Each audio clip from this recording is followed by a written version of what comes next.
Cleetus McFarland YouTube channel. Hey, listen, dude, I was editing the boat challenge video. Glad to see you're alive. Dude, you know? I don't feel alive. I can tell you that. All right, guys, we got Mullet's engine back in the shop today. Here's the deal. I messaged Texas Speed, told them the situation. They said, you know what? We got some rods on the shelf. We got some pistons on the shelf. And we got some heads on the shelf. So this thing has new rods, new pistons, new set of their heads, and it's all back together thanks to Fast Forward Race Engines reassembling the whole thing. They decked the block, put the new rods and pistons in after they balanced it and everything, of course. And you know what? We're upgraded. We got some better rods. We didn't have the Mac Daddy rods in it. We got upgraded rods. The pistons were all pretty much good, but we got new pistons. A couple of them rubbed the walls with the tweaked rods. And then we were also looking at the data log, and if you heard in the past, when it went a 720, it was blowing through the converter real hard. So we're going to put some hydraulic fluid, which is like a thicker transmission fluid in this thing, and hopefully tighten up the converter. If that doesn't work, we might just have to put a whole different converter in Mullet because he's making so much power, but these boys are going to get started on slapping it in. Shoot, buddy, nothing like a fresh engine, dude. Good old Dart 427 going back in. Real glad one of those tweaked rods didn't let go and put a hole in the side of this puppy. Also, another thing you should know, the type of head gasket that was in the engine before, basically if they start leaking, they don't really stop. We put a set of MLX gaskets in it now, so if you do lift the head a little bit, they can weep some water and then they'll clamp back down. The guys at Fast Forward think that the head gaskets were leaking for a little while. We're going to definitely make sure we torque down these heads again and make sure we have no water seepage, because water in cylinders causes bad things. We don't want that to happen again. It is officially time to put the bald eagles back in their nest.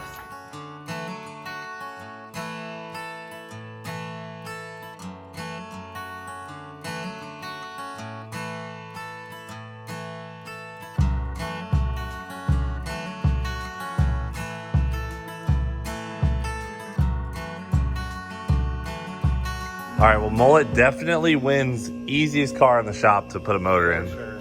There was one shot. Yeah. And the bolt's hand thread, it's too easy. Too easy. I think we should pull it out and put it in upside down, at least, so we have some difficulty. I thought you retired from working on this car. Well, I thought I did too, but here Came out of retirement. Here I am. World Cup, you know, you have to work on your boy Leroy a little bit. I mean, last World Cup is 6 differentials. I ended up building one out of 4 broken ones. I know. Look at us now. Guys, our shocks on Leroy were just absolutely cooked, as you know, so we got them rebuilt. So we got brand new rebuilt shocks. We're going to be running the old springs, and then we're taking the big cooling system off the front of them and putting on that little baby radiator so that we can be lightweight. I've Todd built us a wicker too. What? A what? Beam tripper? A wicker? Oh, yeah. We need one of them. And then we got here on the bench Mullet's old transmission that he twisted some stuff on. And we're getting this fixed up so we have a spare for Mullet because we know he can kill a power glide in just a few runs. All righty, good morning, guys. We are putting oil in the Mullet, putting in some braking oil because he's got some fresh bearings. And we are going to run this thing started up here in a few minutes. Old Jack Stan's neighbor has been going hard on the paint on this thing, dude. It looks so good. He even shined up the cover back here. Look at that. Looks incredible. Go ahead and let it rip, sir. It's usually tradition that we leave the turbo drains off so that we spill oil everywhere, but we didn't have to take the turbos off. Nope, it's pretty straightforward. Yeah, I mean, science. Kevin has this thing figured out. Technically, this isn't a 427 anymore, you know? All the cylinders are bored 5 over. What do we got, a 430 now? Oh, they bored it out? Yeah, they bored them out 5 over. Hell yeah. Well, just because they cleaned up the cylinder walls. New pistons, dude. Alright, you ready for this? Yeah, let's do it. Ah! No! It's never a perfect startup. We've never once in this shop had a perfect startup. Right here. Never once. Take 2. Oh yeah, that's a little more voltage. I want to see these turb skis spin. Alright, we're gonna go on to take 3. We'll be back for take 3 momentarily, folks. Welcome, Jack Stan. How you doing today, buddy? Ooh, fresh haircut? No, I shaved my face. Oh, shaved your face. I was like, something's looking clean. Hey, this is probably one of the most requested items ever on old it's Leroy. been about 4 years of not having one. All right, so what we got here, guys. Sorry about the spillage there. Hold on. GP1 Racing sent us one of the most demanded items to ever go into Leroy. Everyone said we needed one a long time ago. It is a strain gauge shifter. So, see these wires coming out of the shifter? That's because now there is a pressure transducer in the shift knob. So when I pull on this, it cuts ignition, which allows me to go wah, and whenever I want to shift, it cuts ignition and makes the shift without having to let off the throttle or anything like that. As you guys know, before we were just running into the rev limiter. Not sure that's the move anymore. So after several transmission breakages, here we are. So one of two things are going to happen. It's going to work, or we're going to break another transmission. Yeah, what's the worst? Give you a shift light today too. Oh yeah, and Zach's wiring it. He wants to wire in a shift light. Round 3, dude. Round 3. Come on. Come on. Oof.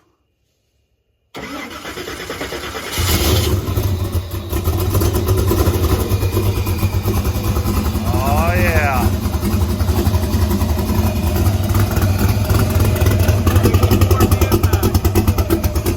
Good oil pressure? Yep. Oh yeah. Oh yeah. Need some idle.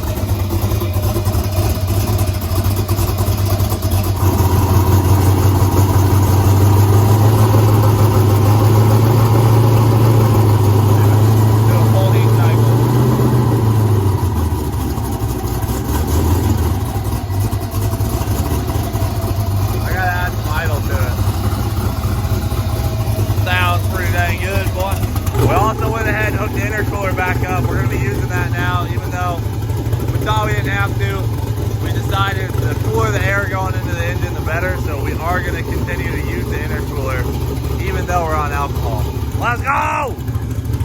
World Cup! Woo! Fire me up! Overall, pretty good fire up. Cutest radiator award Little Honda rip. goes to Leroy. Bolt in, dude. Look at that. We still have the OG bracket Yeah. from World Cup 2 years ago. It's ready. Well, if we're going to an import race, might as well use import parts. Yeah, we got our Honda radiator. We got to blend in, you know. Dude, that was OEM paint. All right, guys, check out Leroy's Pecker Extender, as they call it, or Beam Tripper, as you're supposed to call it. We got the new Hella horn installed. We almost have a front bumper now. We almost have a front bumper, dude. I'm afraid to walk by it and tweak it. We got a little radiator in, and then we also went ahead and raised up the shift light. I was having a hard time seeing it because it would kind of get behind the steering wheel when it was low. So they raised it up. So now we raised the roof on the shift light, and we're getting her dialed. All right, let's fire old Leroy up real quick. Make sure he's good. Oh yeah. Oh yeah. All right, so Zach got this all wired up. I gotta go into the settings and get this set up, and we'll be ready to rip. All right, guys, check it out. The shift knob is set up. It's right there under strain, and then I'll just pull on it a little bit. So watch the number. Pulling, shoo, shoo. It's reading. We just got to calibrate it in the settings to work off of kind of what we think the shift pressures will be. All right, guys, first strain gauge test. So we're gonna start up the car. Beautiful. Now we're going live. Okay, so the strain gauge is sitting right there. I'm gonna push the clutch in so I can push the shifter. And once I put some force on it, it should shut the car off. Oh! Check that out, Zach. So, that's pretty cool. So right when I start pulling on it, not side to side though. Not side to side, only forward.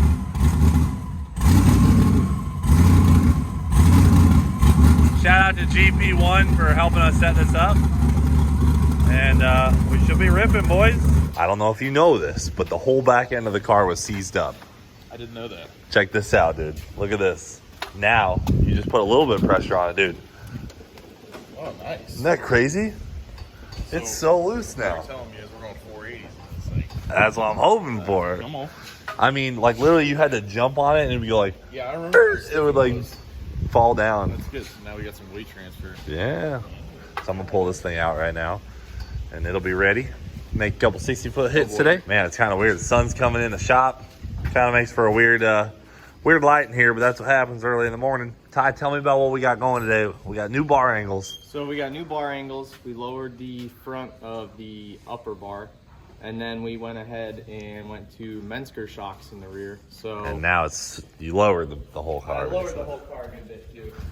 Now it's back to This is what you wanted it to be at. yeah, this is where we want it. That's freaking low, dude. The higher a car is, the more it tries to wheelie. Yep. So you get it nice and low and get it hit real hard. Mm-hmm. That's how you get those 160 foot. Yep, so we got some Mensker canister shocks back here. Check them bad girls out, and then they got a air canister on them to actually push the rear end into the ground when we launch. So we're gonna test that out today too.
It gets me every time, like, ugh. You come accustomed to that when you switch to M5. I got it. M5 is, Oh, it's got nitro in there, right? oh yeah, it's insane. I gotta stop, like, taking deep breaths after I do that.